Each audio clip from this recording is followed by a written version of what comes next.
Life is not a waste of time, and time is not a waste of time. Life. Cheers.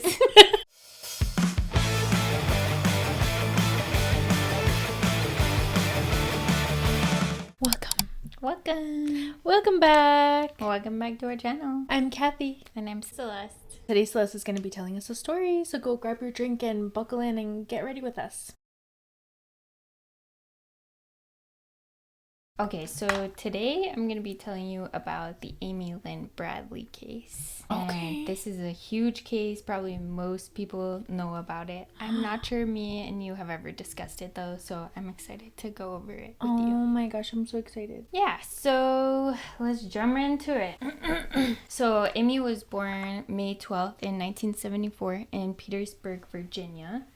And she grew up in Chesterfield, Virginia with her mom and her dad and her younger brother, Brad. And her and her brother were really, really close growing up. Like, they were best friends. They lived in the country, so when you're raised in the country, it's different. You know, it's like your siblings are your friends kind of thing.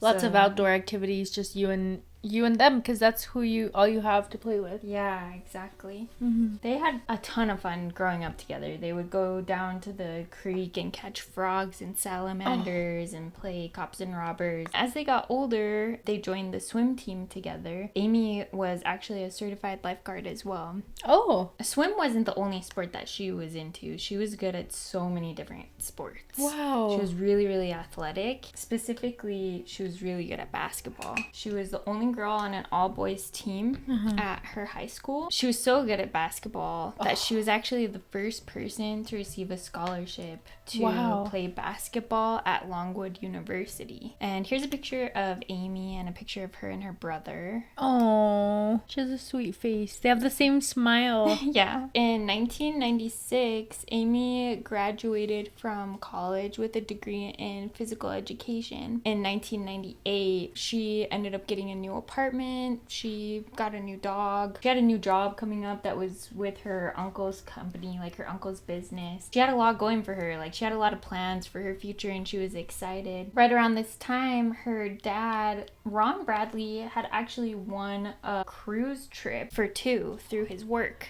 Wow. He was an insurance agent and he made so many sales that he ended up winning a trip for him and his wife, Iva. Wow. So him and Iva Bradly were planning on going on this cruise and they were like, it's just for two. The kids, they're getting out of college. Amy just graduated. Brad's in college. Why don't we pay for their tickets and bring them with us? And it will be like our last big, like family vacation kind of thing. Yeah. That's what they did. They went on a trip together. It was all four of them. They decided to go on the cruise.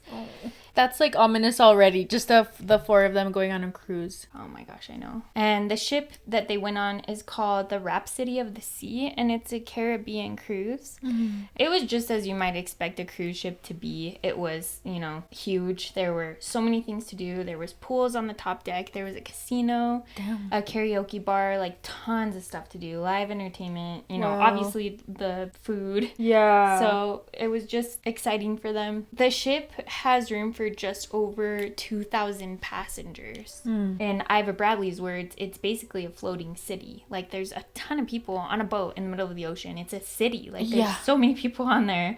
You don't really think about it when you're the outside looking in, but I'm sure once you're actually in the boat, it feels like you're, in another world. Yeah. This was supposed to be an awesome and super fun trip for Amy and her brother, like, especially for their age. They're drinking age. They're, like, college age, Yeah. They're gonna, like, see lots of young people on the boat, probably. It just sounded like Iva was really excited about taking her kids on this trip. She was like, they're gonna have so much fun. I was like, that's a cool mom. Yeah. Amy was a little bit apprehensive about going on the cruise. Even though she was really athletic and an amazing swimmer, she was a certified lifeguard. Yeah. She was still really afraid of the open water and like being on a boat in open water. Yeah. And she was also a little bit apprehensive about flying. But with a little bit of convincing, she was like, all right. And she agreed to go. Oh. They would board the cruise ship in Puerto Rico. Once they got there, Amy was like, I'm going to pick up some postcards to send to my friends, which is like the cutest thing ever. Yeah, that's so cute. And so she picked up a postcard and she sent to her first friend and she said, hey girl, it's gorgeous here. We leave for Aruba tomorrow. Take care. Tell Madison and Niles hello. I'll be home Saturday at 10.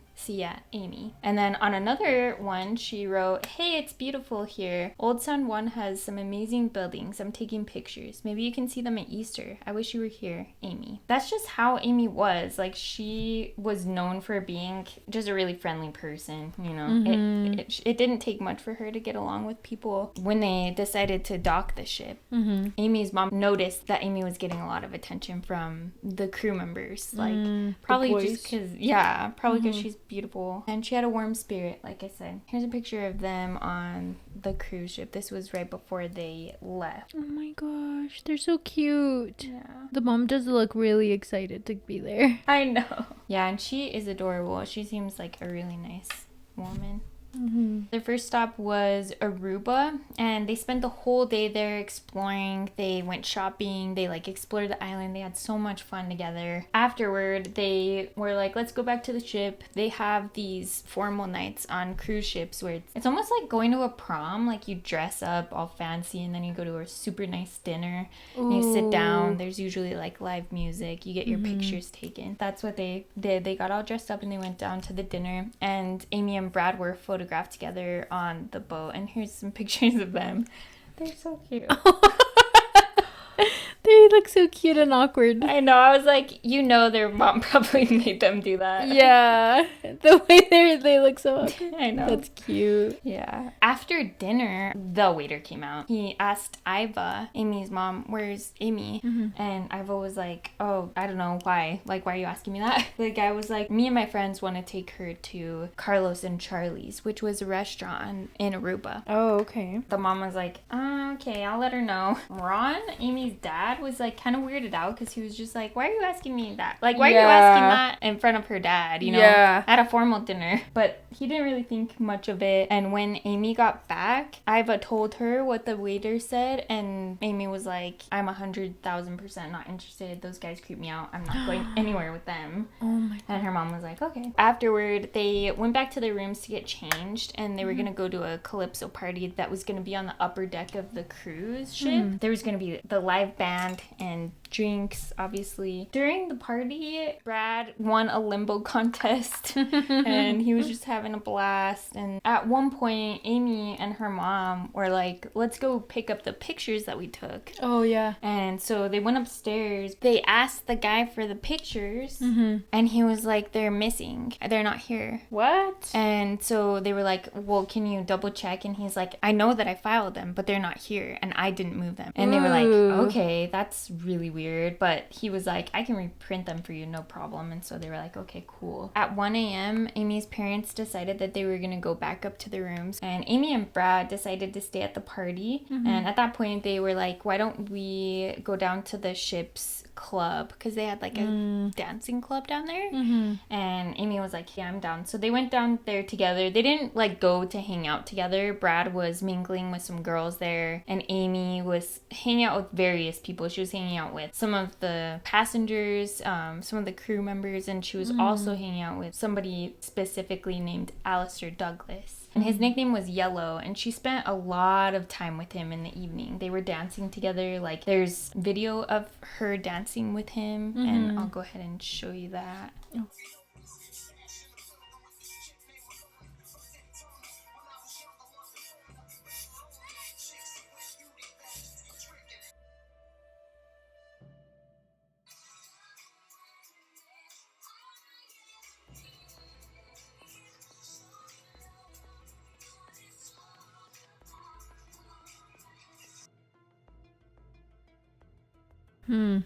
Yeah.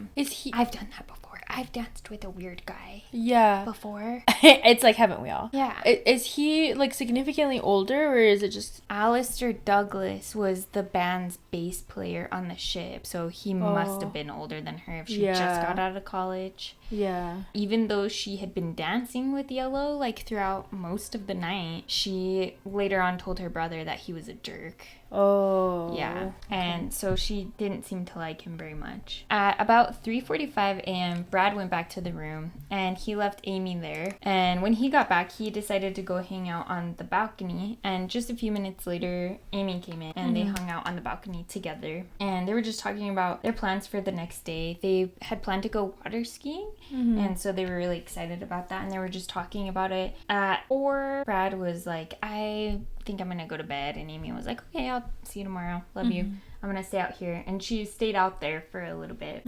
Sometime after sunrise, Amy's dad Ron woke up. He looked around the room to make sure that his kids were there, because he just wanted to make sure that everybody was in the room and okay.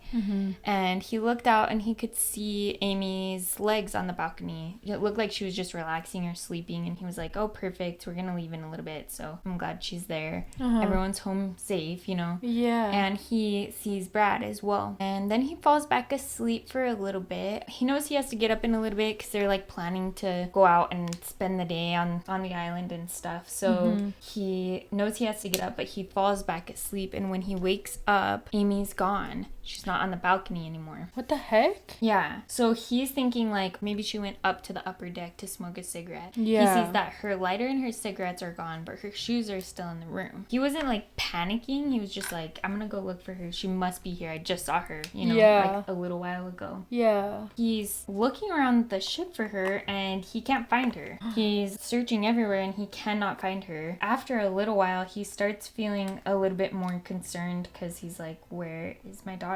And he goes back to the room, and he tells Iva. He wakes her up, and Iva's shocked, like she's shaken out of her sleep. She says that Ron looks nothing like his normal self, and he just looks panicked, and he's like, Amy's gone, I don't know where she is. So she hurries up and she gets dressed, and they're gonna head down and talk to the ship officials and see if they can get somebody to start looking for her before they get to the island of Curacao. Because if they get to the island of Curacao and people are let off the boat, then they might not find her. Yeah. So they went to the ship officials, and they were like, hey, can you make an announcement and just say, hey, Amy's missing? And the ship officials refuse.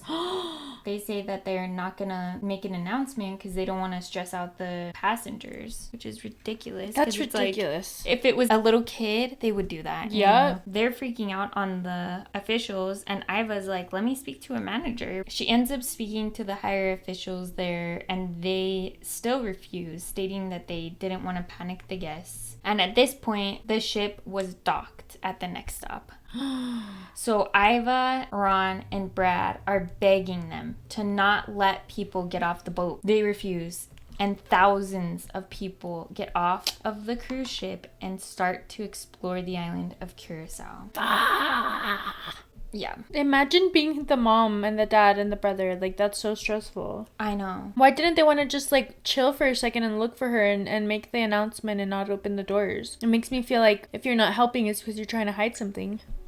Exactly. You know? Yeah. And cruise lines actually operate outside of U.S. law. So which means that they, number one, don't have to pay minimum wage to their workers. And number two, it leaves room for incidents to happen. If there's not a cop on the boat, who are they supposed to go to? You know? Like, the only option is to either go to a U.S. embassy or local crime officials, which in this case, it's not going to be a quick process.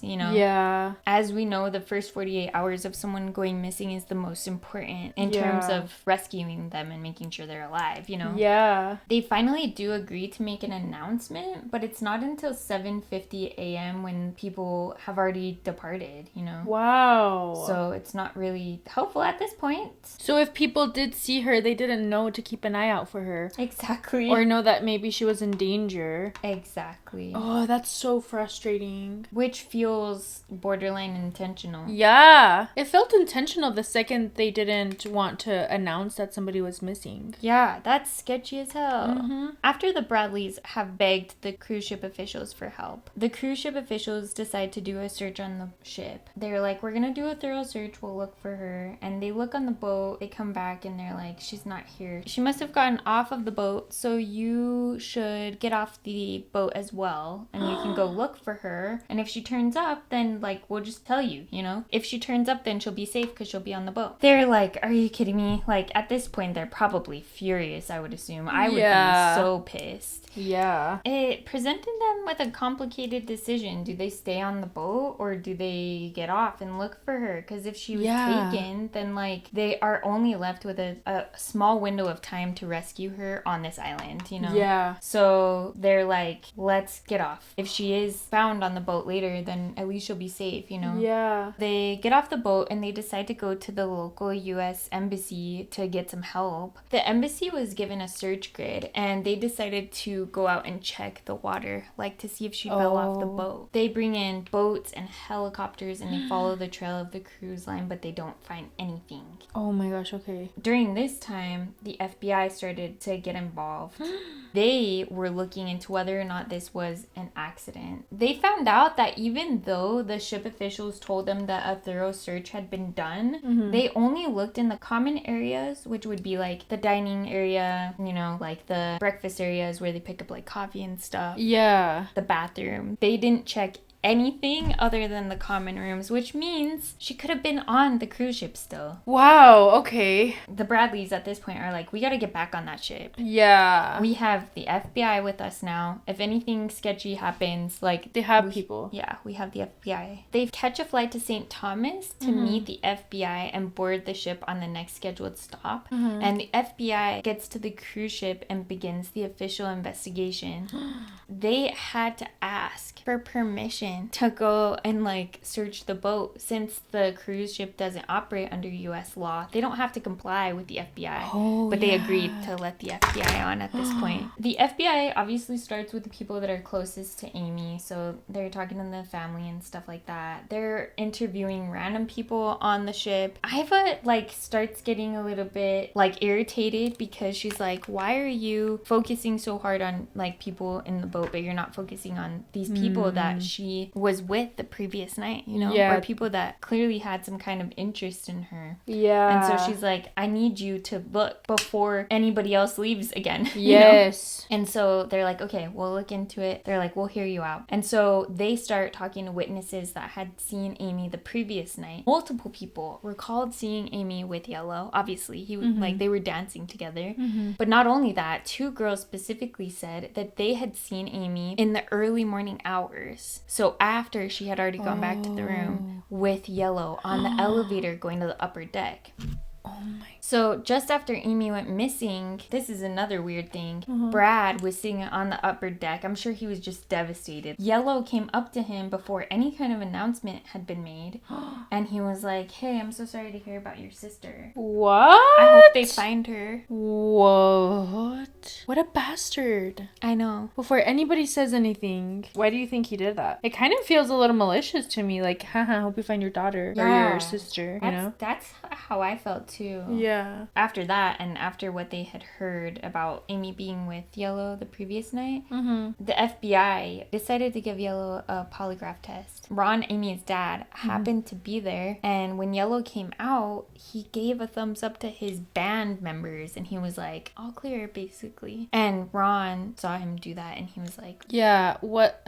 And I feel like at best he's being insensitive. At worst, that's straight up evil. You know? Especially considering how much time he spent with Amy the night before. Yeah. You know? And why would you be like, heads up, all clear on somebody going missing? Like, even if you didn't have anything to hide, why would you be like, yeah. Like, what's so happy about that? Where's the humanity? Yeah. Like, that's so gross. That's so gross. Yeah. From 7 a.m. to 4 a.m. is the gap of time that the investigation team can't get any evidence on, which is a huge time block when we're talking about someone going missing. Yeah. You know? Once the ship came back and the trip was over, they didn't have any luck finding Amy. They decided their only option was to go back home to Chesterfield, Virginia without their daughter.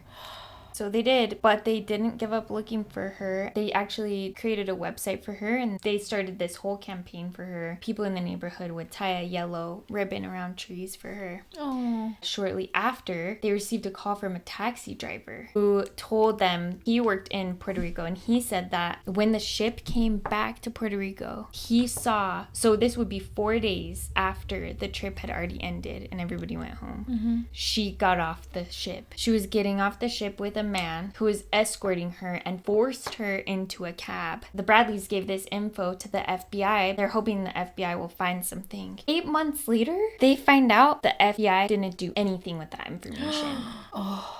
Weeks following her disappearance, the FBI kept questioning people and stuff, but they didn't find any additional leads at that point. After no additional leads, the family decided to put up a reward for $260,000. Wow. For her safe return. And weeks went by and they didn't hear anything. But when you put that kind of reward up, Yeah. eventually someone will come forward, and that's what they were hoping for. In April, 1 month after Amy disappeared, Ron and Brad decided to go back down to the island of Curacao and look for her.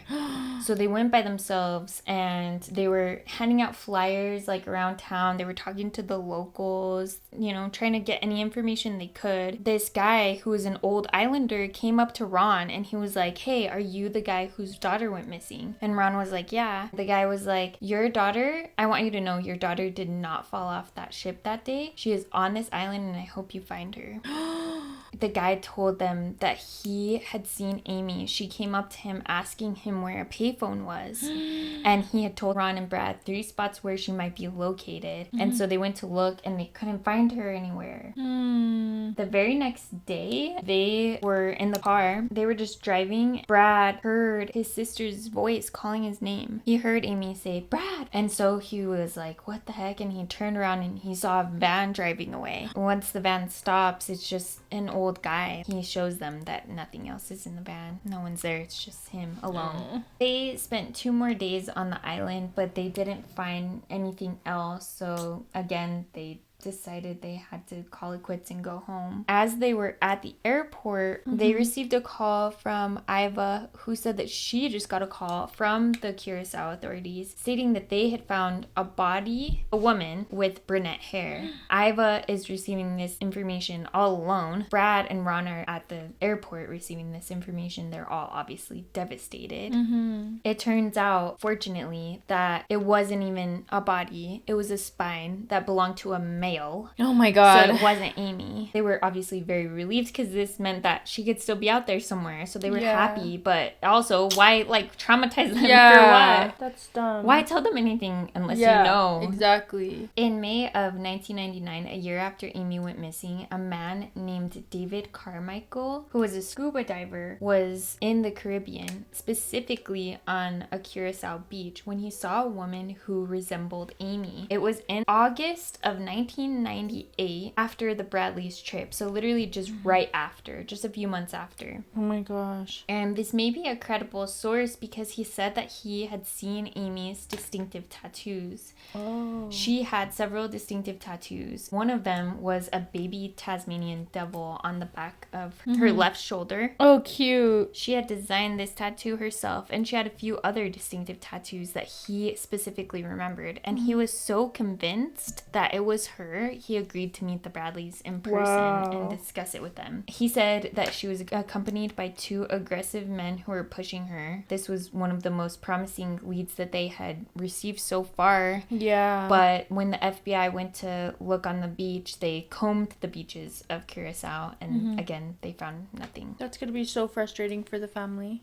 I know. In August of 1999, just 3 months after Carmichael's tip, the Bradleys received a call from an acquaintance of theirs who said that they had a friend who was a special forces agent who specialized in finding missing people. Oh. And this acquaintance was like, "Hey, I can get you in contact with him if you'd like. His name is Frank Jones." They got in contact with him and he was like, "Yeah, I have a group of guys. We're all retired special forces agents and we go find missing people." He said he specifically had a group of retired agents, including ex-Army Rangers, ex-Navy SEALs, and that he had contacts in Curacao. And so they agreed to hire him, and Frank sent 4 of his men down to Curacao with the goal of confirming whether or not Amy was alive. When they got down there, they had one source who was named Judith Margaretha. She was a resident of Curacao, and she had said that she saw Amy. She knew that Amy was being being held in a barbed wire complex that was like heavily guarded. Oh my god. Yeah. She described Amy's tattoos and she referenced a lullaby that Iva used to sing to Amy when she was a baby. Oh my god, okay. Margarita also claimed that Amy was often seen with a man who had a full arm like tattoo sleeve and a blonde ponytail. The Bradleys finally felt like this was a solid lead, you know? Yeah. It sounded like whoever this person was holding Amy captive. They wanted to figure out who it was. Frank was like, we're gonna set up a rescue operation. We're gonna go down there and we're gonna rescue her basically. Oh my God. He provided a report where 2 of his men on the island had spotted Amy with the blonde ponytail guy in an SUV. They confirmed that this likely was Amy and that they wanted to go get her. Oh my god. But they said that Amy was under armed guard and that she appeared to be in danger. And he said that things ended up getting really heated, that Frank and his men went in to see if they could get her, and they ended up getting in a gunfight with the people who were keeping her captive. Meanwhile, the Bradleys had exhausted their personal savings and they reached out for help from donors and nonprofit organizations to raise money. And then in October of 2000, 2 years after Amy's disappearance, Frank was like, I think we have everything we need. We're gonna go in, we're gonna get her. And they're like, okay, sounds good. He's like, this is it. Like, we're gonna get her, but the cost of the mission is $24,000. And they're like, okay, like, we're not just gonna pay you more without getting proof. Yeah. And he's like, okay, I completely understand. Like, that's understandable. I'll get you proof. He sends them a picture of a young woman on a beach, accompanied by a mysterious man with a long blonde ponytail and tattoos. She was wearing a long brimmed hat so they couldn't see her face. That could be literally anybody. Yeah.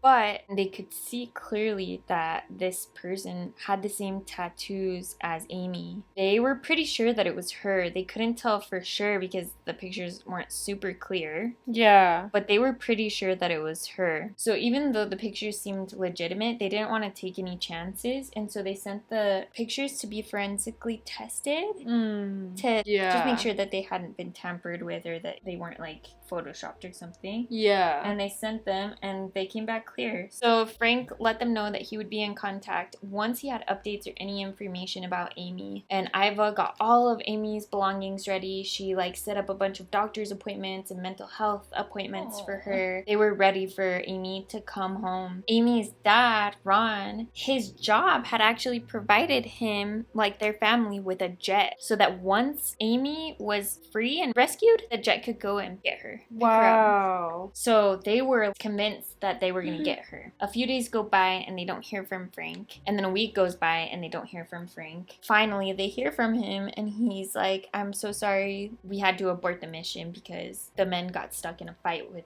the captors again. They got into a gunfight again. So they're obviously heartbroken because they're like, we don't have any more money. We've exhausted all of our resources and put all of our eggs in your basket. And you're telling us that you haven't gotten her yet, you know? Yeah. While this was going on, this guy named Tim Buckholes, I'm sorry. Special Forces agent, kind of started wondering if Frank was like Lying or scamming them. Frank had set up Timothy Buckholes to monitor this house, like watch this house. He said that Amy was there. But when Timothy was watching the house, he didn't see anybody there besides just a family, like just a normal family living there. Oh my god. So he kind of started having his doubts, but he wasn't 100% sure yet. So he just kept watching Frank. And one night they were at the bar and Frank was on the phone with Iva and Ron and he was like, oh, I got my guys watching it. Don't worry. Like, my guys are watching it constantly. Timothy heard him and he was like, yeah, that is true. Like, we are watching the house constantly, but no one is there. Yeah. You know, there's not anybody there. Oh my god. And so he reached out to the Bradleys and he was like, hey, Frank is scamming you. They believed him. Good.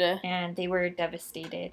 They had spent $24,000 and over $180,000 previously obviously, from the Amy Bradly Fund. So not only did they lose over $200,000, they still didn't have their daughter back. Yeah, they also lost the hope of knowing where she was. Yep, exactly. Because they had spent all of that time putting their trust into Frank. They had wasted time that they could have used to find her, you know? Yeah, to look for her. Which isn't their fault, it's his fault. Yeah. Like, he wasted their time. That's so messed up. That's like a whole nother level of I evil. know. To scam people with missing children. I know. Like, that's the lowest of low. Yeah. The whole thing was a scam. And in April of 2002, Frank pleaded guilty to mail fraud and was sentenced to 5 years in prison. Oh, good. At least there's that. Yeah.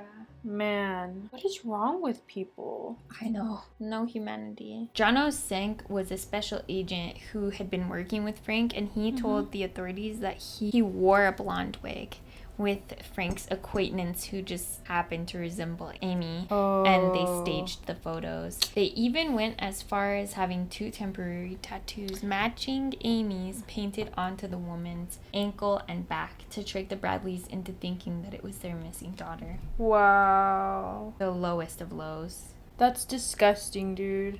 Yeah. So in 1999, the same year, a U.S. Navy sailor came forward after seeing America's Most Wanted. Amy had been featured on America's Most Wanted. He ended up calling in a tip and stating that he had seen a woman who resembled Amy in a brothel. He said that she came up to him and she told him, "My name is Amy Bradly and I need your help." He didn't help her, and he said that he didn't help her because he was afraid of the repercussions that he would face in the military. In the military? Because he was a U.S. Navy sailor. And so he didn't do anything about it until he called in that tip years later. He had eventually come forward because he saw the news and he became concerned. But by the time the FBI investigated the brothel, they saw that it had been burnt down. Damn. Weird. Yeah. In 2005, 7 years after Amy's disappearance, the Bradley received a tip from someone who thought that they had seen Amy on an adult vacation escort site. They attached the images of this woman who resembled an older, rougher looking Amy. The Bradley sent the photos to an expert who said that, in his professional opinion, it was 100% Amy Bradley. But they traced the IP address and they weren't able to find any information on the photos. They couldn't find anything. Damn. And here's the picture. I feel like it might be her. Yeah. Which is so frustrating because if it is her, she's out there somewhere. Another potential lead came through in 2005, which was a sighting that a woman named Judy Maurer had. She said that her and her husband were on a cruise. The ship docked in Barbados, and they spent the whole day there. She was like out just shopping and having fun. She went to a shopping mall specifically. When she was there, she stopped to go to the bathroom, and she was like in the stall when all of a sudden she heard a man's voice and like a woman come in. It sounded like the man was yelling at her, whoever else was in the bathroom with him. Judy was afraid because she's like, why is there a man in the bathroom screaming? And so she just hides. She's just staying quiet, and she hears the guy say, "The deal is at 11 o'clock and I'm warning you, you better cooperate and not mess this up." And she heard the man leave. She waited a few minutes and then she came out of the stall and she saw a woman, like a young woman, leaning over a sink. She was visibly upset, so Judy was like, I'm gonna talk to her. Yeah. Judy's just a sweet woman, and she was like, "Hey, are you okay?" The girl like turned to Judy, didn't say anything, and then Judy was like, "What's your name?" And the girl said, "My name is Amy." She whispered it. The lady said, "Oh, my daughter's name is Amy." And then the girl got close to her, like she was trying to like keep her quiet. It scared Judy, and so she fled the bathroom. She ran away. And when she ran out of the bathroom, there were 4 men waiting for the woman outside. Yeah, she didn't know that it was Amy until later, obviously, and so she reported it. That's the last, my hair just fell. Oh my god.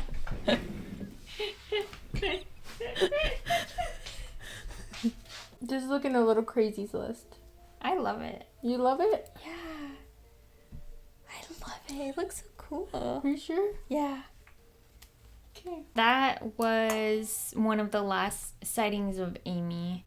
And there have been several theories and several additional possible sightings of Amy since then. Mm-hmm. But despite that, Amy still hasn't been found. I'm going to go ahead and put her poster here so you can look at it, screenshot it, share it if you'd like. Amy Lynn Bradly was declared legally dead on March 24th, 2010, 12 years after her disappearance, with no witnesses and no body found. The Bradleys ended up suing the Royal Caribbean for being negligent. Good. And they're still looking for their daughter. Hopefully she's found. I hope that she is found. And I think maybe she will be. So yeah, that is the Amy Lynn Bradly case. We're just gonna finish up our makeup and we'll be right back.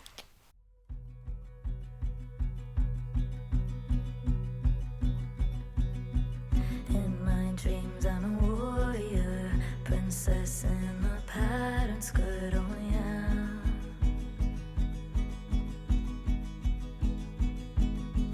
Reaching for unanswered prayers, hovering in the autumn air, oh yeah.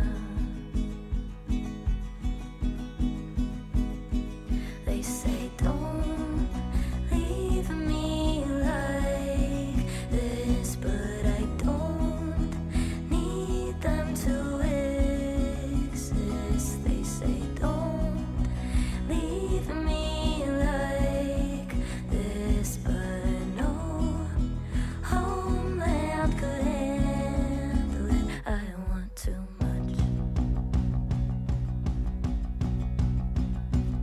Welcome back. Come back. Good job, dude, with that story. Thank you. It's a bummer. Mm-hmm. I can't imagine the pain that her family has gone through. But I have hope that she'll be found. Yeah, me too. Me Yeah. too. Thank you guys so much for being here. And if you liked it, don't forget to give us a thumbs up and leave a comment. Thank you for being here. Bye. Bye.